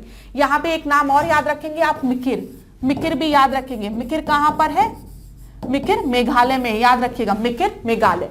कुकी मणिपुर, ठीक है। रियांग त्रिपुरा पूछा गया है। डफला पूछा गया है क्लास पेपर में, जो मैं आपको बता रही हूं, डफला कहां है, अरुणाचल प्रदेश में है, ठीक है। यहां पे याद रखेंगे Santhal Paschim Bangal, Toto Paschim Bangal, Tamil Nadu, sorry, Andaman Nicobar, very important, very important, very important, बहुत हाईलाइट कर लो इसको, पूछा भी गया है आरओ के पेपर में, पीसीएस के पेपर में। अंडमान निकोबार में सेंट लीज, ओजे, ठीक है, जारना और जारबा, याद रखना प्लीज क्लास, वेरी इंपॉर्टेंट, इसको हाईलाइट करो। फिर इसके बाद देखिए आप, तमिलनाडु में मैंने आपको बताया बड़वा, टोडा, अभी थोड़ी देर पहले मैंने आपको बताया तमिलनाडु का। फिर असम की बात करो तो गारो, खासी, जयंतिया, दियारा, बोडो, ठीक है, मिरी। फिर सिक्किम, सिक्किम वाला पूछा गया, ये लेप्चा भूटिया पूछा गया, लेप्चा भूटिया पहले भी पूछा गया है, लेप्चा और भूटिया याद रखना। लेप्चा भूटिया कहाँ है, सिक्किम में है, ठीक है। इसके बाद मोपाल, केरल में, मोपाल, आपको मोपाला विद्रोह भी पता होगा, वहां से याद रख सकते हैं आप। गददी पूछा गया है, गददी कहां पर है, तो ये आपका हिमाचल प्रदेश में है। गददी कहां है, हिमाचल प्रदेश में। उत्तर प्रदेश में तो हमने डिस्कस किया थारू भोटिया। तो जो मैंने मार्क किए हैं वो आप याद रखेंगे एकदम से ध्यान से, इसका स्क्रीनशॉट ले लीजिए क्लास। अंडमान निकोबार वाला याद रखेंगे, पेपर में डायरेक्टली पूछ लेता है, ठीक है। मेघालय वाला मिखिर याद रखेंगे, मणिपुर का कुकी याद रखेंगे, त्रिपुरा का रिहांग याद रखेंगे, ठीक है। सिक्किम का लेप्चा और भूटिया याद रखेंगे, केरल का मोपाल और डाफर भी याद रखना, डाफर भी, डाफर, ठीक है। इतनी चीजें हमने डिस्कस यहाँ पे की है, तो इसका स्क्रीनशॉट ले लीजिए आप लोग प्लीज ध्यान से। 20वां प्रश्न हम देखते हैं, निम्नलिखित कथनों पर विचार कीजिए तथा नीचे दिए गए कूट में से सही उत्तर चलाइए, बताइए क्या है। तो पंखा चलाने में कमरे का तापमान बढ़ जाता है, पंखा चलाने से हवा के कणों में तेज गति होने से उनके घर्षण बल बढ़ जाता है, जिससे ऊष्मा उत्पन्न होती है। The temperature of the room increases by running the fan. Due to high speed of the air particle by running the fan, the force of friction in them increases, which produces heat. तो यहाँ पे आपका दोनों सही है, ठीक है। इसका सही उत्तर क्या है, ए। देखिए यहाँ पे, पंखा जब भी हम चलाते हैं, पंखा चलाने से कमरे का तापमान बढ़ जाता है, क्योंकि पंखा चलाने से हवा के कण, जो हवा में जो कण हैं, उनके में तेजी आ जाती है, और जब उनके में तेजी आएगी तो उनके बीच में जो घर्षण बल है वो भी बढ़ जाता है, और इसके कारण ऊष्मा उत्पन्न होती है। पंखा चलाने से हवा की गति बढ़ती है, फलस्वरूप शरीर से निकलने वाला जो पसीना है, जो स्वेटिंग होती है, वो आपकी वाष्पन दर उसकी बढ़ जाती है, जिससे कि ठंडक का आभास होता है। समझ में आया कि नहीं आया, समझ में आया। बहुत लोगों को लग रहा होगा, अरे मैम अगर पंखा चलाने से कमरे का तापमान बढ़ जाता है तो हम पंखा क्यों चलाते हैं। देखो, पंखा, सब लोग कहते हैं ना 2 मिनट पंखा ऑफ कर दो, खूब गर्मी हो जाए। जब खूब गर्मी होती है, पसीना होता है और अचानक से पंखा चलता है तो बड़ा ठंडा ठंडा महसूस होता है। क्यों ठंडा ठंडा महसूस होता है, जो स्वेटिंग हुई रहती है वो अब आपके वेपर्स के फॉर्म में ऊपर जा रही रहती है, और जिसकी वजह से आपको ठंडक महसूस होती है। तो ध्यान से इस प्रश्न को पढ़िएगा, कंफ्यूज मत होइएगा। 21वां प्रश्न देखिए, आजकल YouTube पर डिजिटल बोर्ड पर पढ़ाने वाले अध्यापक लिखने के लिए समानता जिस युक्ति का प्रयोग करते हैं वह कौन सी है। Nowadays on YouTube the tool which is commonly used to write a teacher's teaching on a digital board is। अब आप खुद सोचिए, ये प्रश्न तो मुझसे पूछना चाहिए था, आप लोग से पूछ रहे हैं। पहला साधारण पेन, फिर स्टाइलस, फिर माइकर, फिर यूपीसी। तो यहाँ पे आपका स्टाइलस, ठीक है। इसकी व्याख्या मैं क्या दूं आप लोगों को, मुझे इसकी व्याख्या नहीं पता, भी दिया है। चलिए अगला प्रश्न हम देखते हैं। अगला प्रश्न क्या है, स्टेनलेस स्टील किसका मिश्र धातु है, एलॉय है। Whose alloy is stainless steel. Copper, zinc, iron, chromium, nickel, iron, carbon, या copper, nickel, copper, zinc, nickel. तो मैं आपको बता दूं, जब भी हम स्टेनलेस स्टील की बात करते हैं तो स्टेनलेस स्टील में आपके आयरन, क्रोमियम और निकल प्रेजेंट होते हैं। बी जो है वो आपका सही उत्तर है, ठीक है, बी सही उत्तर है। अगर आप थोड़ा व्याख्या में देखेंगे तो जो भी आपका वो स्टेनलेस स्टील होता है, इसमें 15 से 20% आपका क्रोमियम होता है, 8 से 10% निकल होता है, 73% लोहा होता है और 1% कार्बन होता है। तो सबसे ज्यादा आपकी किसकी मात्रा होती है, आयरन की मात्रा होती है। उसके बाद किसकी मात्रा होती है, क्रोमियम की, फिर उसके बाद निकल की, और सबसे कम मात्रा किसकी होती है, कार्बन की होती है, याद रखिएगा। अगला प्रश्न हम देखते हैं, बेंडाक्विलीन दवा किस बीमारी के इलाज में उपयोगी होती है? Bedaquiline is useful in treating which disease? पहला आपको दिया गया है एड्स, दूसरा आपको दिया गया कालाजार, फिर मलेरिया, फिर टीबी। तो बेंडाक्विलीन जो होती है these are use for a TB treatment, ठीक है, टीबी के ट्रीटमेंट में इसका यूज होता है। डी जो है वो आपका सही उत्तर है। अब 24वें प्रश्न को देखते हैं। 24वां प्रश्न थोड़ा सा बड़ा है, तो आप लोग क्या करेंगे, वीडियो को पॉज करके 24वें प्रश्न को करने का प्रयास करिए। निम्नलिखित प्रश्नों में दो कथन हैं, कथन 1 और कथन 2। इन दोनों कथनों का सावधानी पूर्वक परीक्षण कीजिए तथा नीचे दिए गए कूट का प्रयोग कर सही उत्तर दीजिए। ठीक है, वेरी गुड। पहला कथन दिया गया है, रेटिना पे वस्तु का उल्टा प्रतिबिंब बनता है। जो रेटिना है, the reverse image of the object is formed on the retina. दूसरा आपको दिया गया है, वस्तु से आई किरणों का कॉर्निया तथा एक्वस ह्यूमर अपवर्तन होता है। ठीक है, the rays from the object are reflected into the cornea and aqueous humour. ठीक है, देखिए, the reverse image of object is formed on the retina, एकदम सही है। ठीक है, जो रेज आती हैं ऑब्जेक्ट से they are reflected into the cornea and aqueous humour, ये भी एकदम सही है। तो यहाँ पे आपका सही उत्तर क्या हो गया? ए। अरे यहाँ पे सही उत्तर क्या हो गया? ए। आपका ए जो है वो आपका सही उत्तर हो गया। जो दोनों स्टेटमेंट आपके दिए गए हैं ये एकदम ट्रू है और करेक्ट एक्सप्लेनेशन भी दी गई है। देखिए, मानव नेत्र की अगर हम बात करें तो मानव नेत्र में आपके दृढ़ पटल होती है, फिर कॉर्निया होता है, आइरिस होता है, पुतली होता है, नेत्र लेंस होते हैं। ठीक है, जलीय द्रव या कांच द्रव्य होते हैं और रेटिना होते हैं, याद रखिएगा। अब हम 25वें प्रश्न को देखते हैं। 25वां प्रश्न देखिए, जीवों के निम्नलिखित प्रकारों पर विचार कीजिए, कंसिडर द फॉलोइंग। और इसमें आपसे पूछा गया है कि which of the above is are the organism of Mollusca. Mollusca से कौन बिलोंग करता है?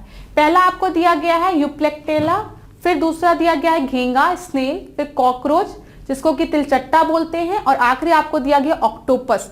तो मोलस्का की बात की गई है, तो मोलस्का से आपका बिलोंग करता है स्नेल और ऑक्टोपस। तो स्नेल और ऑक्टोपस आपको किस ऑप्शन में दिया गया है? बी में दिया गया है। तो बी जो है वो आपका सही उत्तर होगा।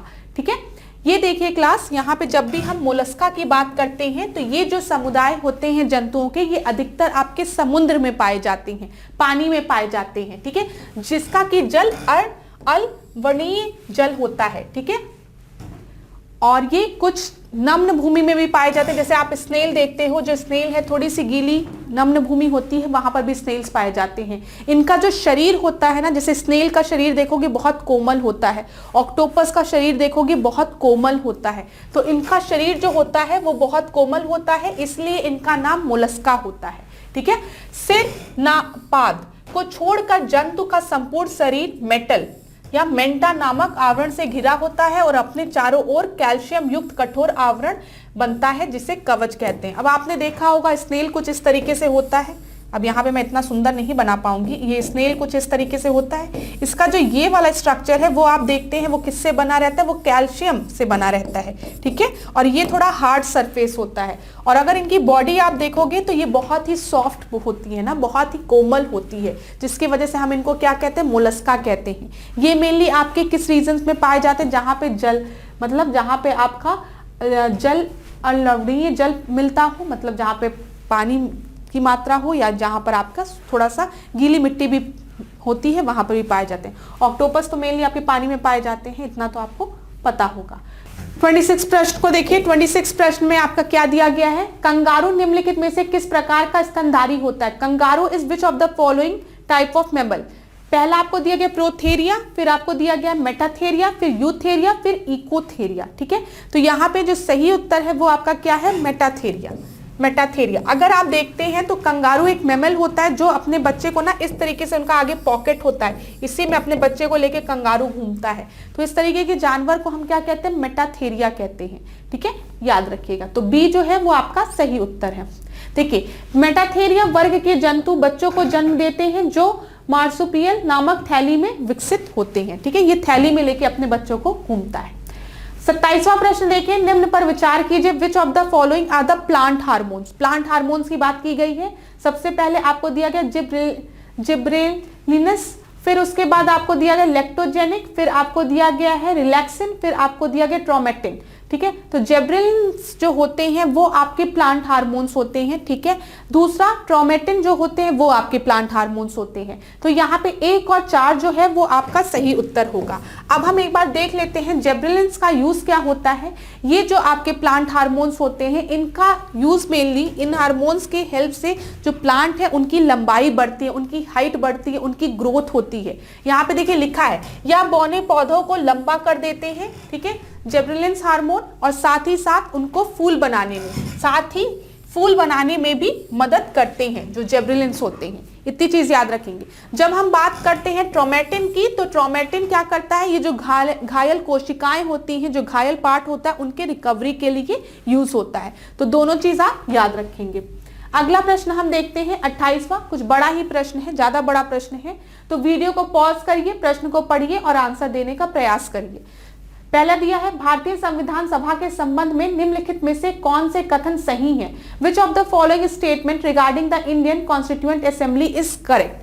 पहला आपको दिया गया, इसका निर्वाचन सार्वभौम वयस्क मताधिकार के आधार पर हुआ था। It was elected on the basis of universal एडेड सरफेस।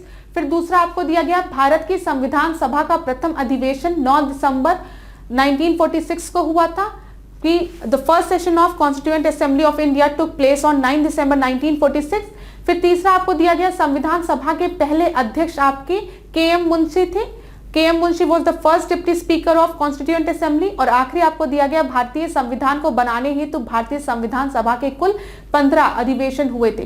15 सेशन टोटल हुए थे इंडियन कॉन्स्टिट्यूएंट असेंबली के to frame the Indian constitution.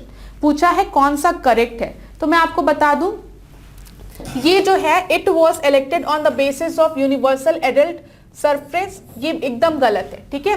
सार्वभौम वयस्क मताधिकार के आधार पर आपका पहला इलेक्शन नहीं हुआ था जो कॉन्स्टिट्यूएंट असेंबली में होता, वो प्रोविंशियल उससे हुआ था, ठीक है। फर्स्ट सेशन जो 9 दिसंबर 1946 को हुआ था एकदम सही है। यहाँ पे के.एम. मुंशी दिया गया है, KM. Munshi was not the first deputy speaker.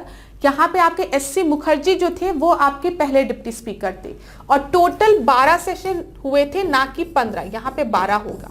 तो आपसे पूछा गया करेक्ट क्या है, तो only B is the correct answer. B नहीं, यहाँ पे C is the correct answer, और खाली बी ऑप्शन जो है वो आपका सही है, ठीक है। आप लोग ने समझ लिया होगा जो मैंने बोला, खाली बी सही है और आंसर क्या होगा, सी होगा, ठीक है। कथन 1 गलत है, मैंने आपको बता दिया क्यों गलत है, क्योंकि यहाँ पे जो निर्वाचन था वो आपका विधानसभा के, प्रांतीय विधानसभा के सदस्यों द्वारा हुआ था, ठीक है, ये याद रखिएगा। ये प्रांतीय विधानसभा के सदस्यों द्वारा हुआ था, ना कि यूनिवर्सल एडल्ट सफरेज की वजह से हुआ था। फिर देखिए, संविधान सभा का प्रथम अधिवेशन कब हुआ था, 9 दिसंबर 1946 को, सही है। संविधान सभा के पहले उपाध्यक्ष आपके कौन से, एस.सी. मुखर्जी थे, मैंने सब डिस्कस कर लिया आपसे। और भारतीय संविधान के निर्माण के हेतु कुल 12 अधिवेशन हुए थे। कितना समय लगा था, 2 वर्ष 11 महीने 18 दिन, याद रखिएगा। इतनी चीजें क्लियर हो गई, हमने डिस्कस भी किया है पहले भी। 29 प्रश्न को देखिए, निम्नलिखित कथनों पर विचार कीजिए तथा नीचे दिए गए कूट से सही उत्तर को चुनिए। भारत की न्यायिक व्यवस्था इकहरी व एकीकृत है, जिसके सर्वोच्च शिखर पर उच्चतम न्यायालय है, ठीक है। Indian judiciary system is single and unified with the supreme court at its highest. फिर सर्वोच्च न्यायालय को संवैधानिक वैधता के संबंध में अनन्य अधिकारिता प्राप्त है। The supreme court has exclusive jurisdiction in regard with the constitutional validity. तो यहाँ पे आपका सही उत्तर क्या हो जाएगा, सी आपका जो है वो सही उत्तर हो जाएगा, ठीक है। सी आपका सही उत्तर हो जाएगा, देख लीजिए। अब आपको पता है हमारे यहाँ सुप्रीम कोर्ट भी है, हाई कोर्ट भी है, ठीक है। हम सुप्रीम कोर्ट में भी जा सकते हैं, हाई कोर्ट में भी जा सकते हैं। अगर हम जुरिस्डिक्शन की बात करें तो जो डायमेंशन है वो हाई कोर्ट के पास ज्यादा है। सुप्रीम कोर्ट के पास हम कब जाते हैं, जब हमारा फंडामेंटल राइट का एक्सप्लॉयटेशन होता है। आपको पता है आर्टिकल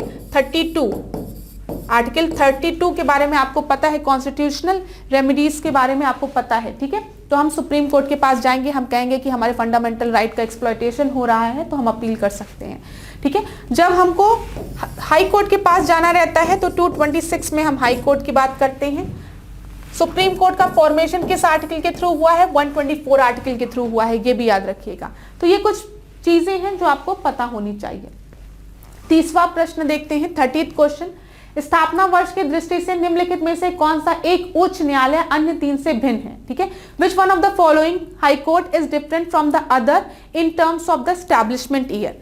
सबसे पहले मेघालय, मणिपुर, सिक्किम, त्रिपुरा। तो मैं आपको बता दूं, जब हम बात करते हैं मेघालय, मणिपुर, त्रिपुरा, इन तीनों का आपका एस्टैब्लिशमेंट हुआ है 1993 में, और सिक्किम का हाई कोर्ट एस्टैब्लिशमेंट हुआ है 1975 में। तो यहाँ पे डिफरेंट कौन है, सी है। तो सी आपका सही उत्तर हो जाएगा। यहाँ पर आप देख लीजिए, अरे सॉरी क्लास, यहाँ पे मैंने क्या लिख दिया है 1993, यहाँ पे आपका 2013 है, सॉरी देखिए 2013, इसको 2013 करिएगा प्लीज क्लास, इसको करेक्ट करिए, 2013 करिए। यहां पर देखिए, जब हम मेघालय, मणिपुर और त्रिपुरा के हाई कोर्ट की बात कर रहे हैं तो उनकी स्थापना कब हुई थी, एस्टैब्लिशमेंट कब हुआ था, 2013 में, ठीक है। और जबकि हम सिक्किम उच्चतम न्यायालय की बात कर रहे हैं, इसका एस्टैब्लिशमेंट कब हुआ था, 1975 में, याद रखिएगा। अगला प्रश्न हम देखते हैं, 31 क्वेश्चन को देखिए। वार्षिक वित्तीय विवरण बजट के संदर्भ में निम्नलिखित कथनों पर विचार कीजिए। वित्तीय विषयों के संबंध में प्रक्रिया संबंधित प्रावधान संविधान के अनुच्छेद 112 से 117 के तहत किया गया है।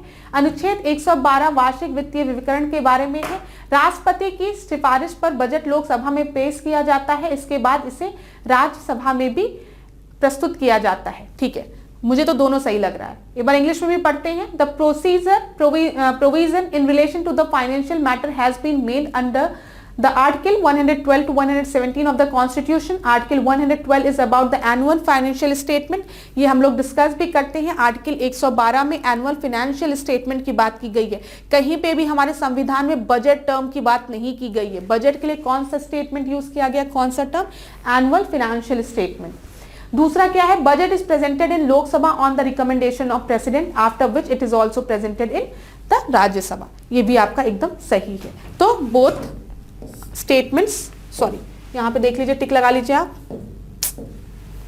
यहां पे टिक लगाइए class. Both statements are right, 1 and 2 are correct. अगला प्रश्न देखते हैं, 32nd क्वेश्चन। निम्नलिखित कथनों पर विचार कर सही उत्तर निम्न कूट की सहायता से चुने। मानव अधिकार संरक्षण अधिनियम 28 सितंबर 1993 को प्रवृत्त हुआ। राष्ट्रीय मानवाधिकार आयोग के अध्यक्ष एवं सदस्यों की नियुक्ति राष्ट्रपति द्वारा की जाती है। तो protection of human right act came into the force on 28 सितंबर 1993। हमने ह्यूमन राइट प्रोटेक्शन की बात की थी अभी क्लास में, मैंने बताया था 1993। The president and the member of NHRC national human right commission are appointed by the president. दोनों ही स्टेटमेंट आपके सही हैं, बोथ स्टेटमेंट्स आर राइट। यहाँ पे इसमें कोई भी दिक्कत नहीं होनी चाहिए आपको, ठीक है। देख लीजिए क्लास, यहाँ पे अब दो चीज में मैं आपको बता दूं, यहाँ पे बच्चों को थोड़ी सी कंफ्यूजन हो सकती है, उसको मैं एक बार क्लियर कर दूं। ध्यान से सुनिएगा जो मैं बताने जा रही हूँ। जब भी हम बात करेंगे 1993 में अनुच्छेद 123 के तहत अपने अधिकारों का प्रयोग करते हुए तत्कालीन राष्ट्रपति ने मानवाधिकार संरक्षण अध्यादेश जारी किया था, जो कि कब उन्होंने जारी किया था, 28 सितंबर 1993 को, याद रखिएगा 28 सितंबर 1993 को। और इसी अध्यादेश को जारी करके राष्ट्रीय मानवाधिकार आयोग को एक गैर संवैधानिक निकाय किया गया, और जिसका गठन कब हुआ, 12 अक्टूबर 1993।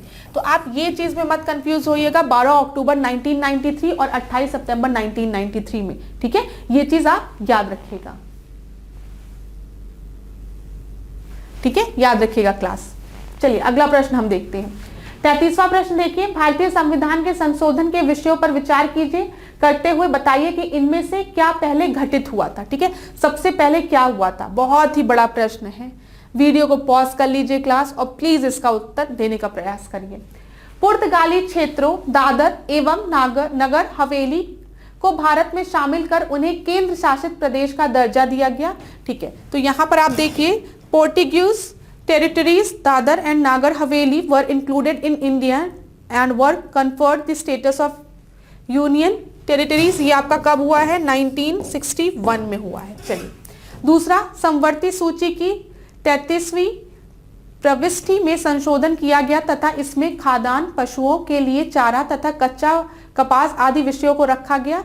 The 33rd entry of the concurrent list was amended and subjects like food grain, fodder for animals and raw cotton etc. were kept in it, तो ये आपका कब हुआ है 1954 में। फिर अरुणाचल प्रदेश को भारत के 24वें राज्य का दर्जा प्रदान किया गया तथा अनुच्छेद 371J को जोड़कर उसके लिए विशेष व्यवस्था की गई। Arunachal Pradesh was confirm the status of 24th state of India and special arrangement was made for the same by adding article 371H, ये 1986 में हुआ है। और अनुच्छेद 81 में संशोधन कर लोकसभा के सदस्यों की संख्या को बढ़ाकर 525 से बढ़ाकर 545 कर दिया गया। ये आपका कब हुआ है 1973 में, ठीक है। तो amendment of the article 81 increase the number of the member of Lok Sabha from 525 to 545। अब अगर आप यहाँ पे ऑप्शंस देखेंगे तो सबसे पहले आपका क्या हुआ है 33rd जो एंट्री थी कॉन्करेंट लिस्ट में, उसमें आपके subjects like food grain fodder को ऐड किया गया, फॉडर को, तो बी आपका सही है। ये आज तक के टेस्ट सीरीज का एक बहुत ही डिफिकल्ट प्रश्न है। बिल्कुल भी परेशान मत होइएगा अगर आपने इस प्रश्न को सही हल नहीं किया है, ठीक है। ये डिफिकल्ट है लेकिन बहुत इंपॉर्टेंट नहीं है, ये भी मैं आपको बता दूं, ठीक है। तो परेशान मत होना क्लास अगर ये प्रश्न आपसे हल नहीं हुआ तो। 34th क्वेश्चन को देखते हैं। देखिए मेरा मेन पर्पस ये रहता है कि मैं आपको बता दूं कि कौन बहुत इंपॉर्टेंट टॉपिक है, ठीक है, और कौन से टॉपिक ऐसे हैं जिसको कि आप थोड़ा लाइटली भी ले सकते हो। अमेंडमेंट कब हुए, कौन कौन से अमेंडमेंट हुए, ये एक बहुत ही इंपॉर्टेंट टॉपिक है पॉलिटी का, ठीक है। लेकिन यहाँ पे जो क्वेश्चन था उसका लेवल बहुत ही ज्यादा हाई कर दिया गया था, तो उसके लिए आप परेशान नहीं होंगे। बच्चों को हर ईयर याद नहीं रहता है, ठीक है, तो बिल्कुल भी परेशान होने की जरूरत नहीं अगर वो प्रश्न नहीं लगा। लेकिन आज हमने पढ़ लिया है तो आप अपने दिमाग में रखिएगा उसको। 34th क्वेश्चन देखिए, बिल्कुल प्रारंभ से भारत के प्रधानमंत्री के पद पर आसीन व्यक्तियों का निम्नलिखित में से कौन सा एक सही क्रम है, ठीक है। यहाँ पे प्राइम मिनिस्टर्स के नाम दिए गए हैं और आपको बताना है कि कौन सा सही है। तो आप सभी को इसका उत्तर पता होगा, मैं आपको डायरेक्ट आंसर बताऊंगी, एक एक का नाम नहीं पढ़ूंगी, बहुत समय बर्बाद हो जाएगा। तो सबसे पहले जवाहरलाल नेहरू थे, ठीक है, फिर कौन थे, लाल बहादुर शास्त्री थे, फिर उसके बाद इंदिरा गांधी थी, फिर मोरारजी देसाई थे। तो यहाँ पे आपका सही उत्तर क्या हो जाएगा, सी हो जाएगा। हम देख लेते हैं सी आपका सही उत्तर है। सबसे पहले जवाहरलाल नेहरू, फिर लाल बहादुर शास्त्री, फिर श्रीमती इंदिरा गांधी, फिर मोरारजी देसाई, फिर चौधरी चरण सिंह, ठीक है, और अभी आपको पता है नरेंद्र मोदी। तो आप इधर देख लीजिएगा इसको। अब गुलाबी क्रांति संबंधित है, पिंक रिवॉल्यूशन जो है वो किससे संबंधित है, झींगा मछली से, आलू उत्पादन से, मत्स्य उत्पादन से, या फिर उर्वरक उत्पादन से। तो मैं आपको बता दूं जब भी हम पिंक रिवॉल्यूशन की बात करते हैं तो ये आपका श्रिम्प फिश प्रोडक्शन से रिलेटेड है, झींगा मछली के उत्पादन से रिलेटेड है, ठीक है। अब यहाँ पर देख लीजिए क्लास, कुछ क्रांतियां दी गई हैं, उसके सामने नाम दिए गए हैं। ये इंपॉर्टेंट प्रश्न है, पूछ लेता है। जब हम श्वेत क्रांति की बात करते हैं, व्हाइट रिवॉल्यूशन की बात करते हैं, तो ये मिल्क से रिलेटेड है, ठीक है। अगर हम फ्लड ऑपरेशन की बात करते हैं वो भी दूध से रिलेटेड है, ठीक है। फादर ऑफ व्हाइट रिवॉल्यूशन हम किसको कहते हैं, बताइए। फादर ऑफ व्हाइट रिवॉल्यूशन आप बताइए मुझे किसको कहते हैं। फिर उसके बाद हरित क्रांति की जब हम बात करते हैं तो आपको पता है ये आपके खाद्यान्न से रिलेटेड है, ठीक है। इसमें मुख्यतः गेहूं और धान पर ध्यान दिया गया था। यहाँ पे प्रश्न पूछता है कि, चलिए मैं बताती चलती हूँ, ठीक है। यहाँ पे जब हम फादर की बात करेंगे, फादर ऑफ व्हाइट रिवॉल्यूशन, तो आप वर्गीसी कुरियन का नाम याद रखेंगे, वर्गीसी कुरियन का, ठीक है।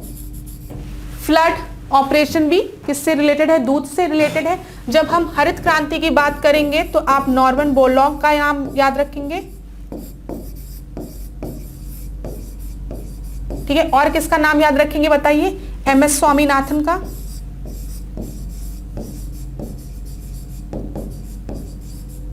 ठीक है, याद रखेंगे ना क्लास। जब फादर ऑफ ग्रीन रिवॉल्यूशन पूछेगा इन वर्ल्ड तो आप नॉर्मन बोरलॉग का नाम याद रखेंगे, एमएस स्वामीनाथन का नाम आप कब याद रखेंगे, जब भारत में पूछेगा। गोल क्रांति किससे रिलेटेड है, आलू से।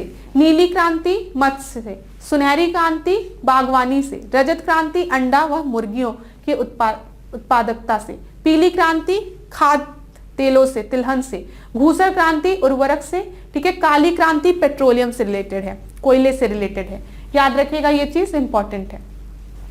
36 देखिए, अमेठी जनपद का सृजन किन जनपदों से हुआ है। Amethi district has been created from which district. पहला आपको गोंडा बस्ती दिया है, रायबरेली बाराबंकी दिया है, रायबरेली सुल्तानपुर दिया, सुल्तानपुर प्रतापगढ़ दिया है। तो अमेठी जो है वो आपका किससे किससे बना था, ये आपका बना था रायबरेली और सुल्तानपुर से, ठीक है, रायबरेली और सुल्तानपुर से। तो यहां पे देखिए क्लास कुछ और उत्तर प्रदेश के नवसृजित जनपदों के नाम दिए गए हैं, उनकी सूची दी गई है और मूल जनपद के नाम दिए गए हैं।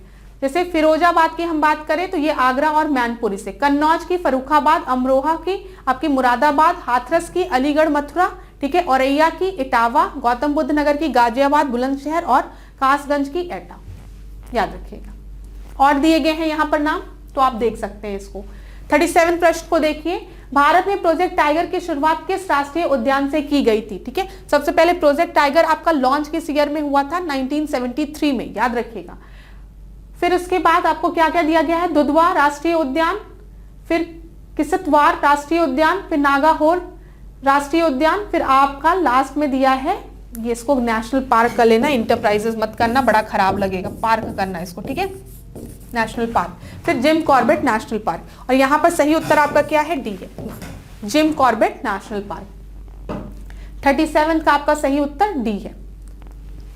38 प्रश्न को देखते हैं हम। ओजोन परत के संदर्भ में निम्नलिखित कथनों पर विचार कीजिए। पृथ्वी के वायुमंडल में समताप मंडल के निचले भाग में ओजोन की एक सघन परत पाई जाती है।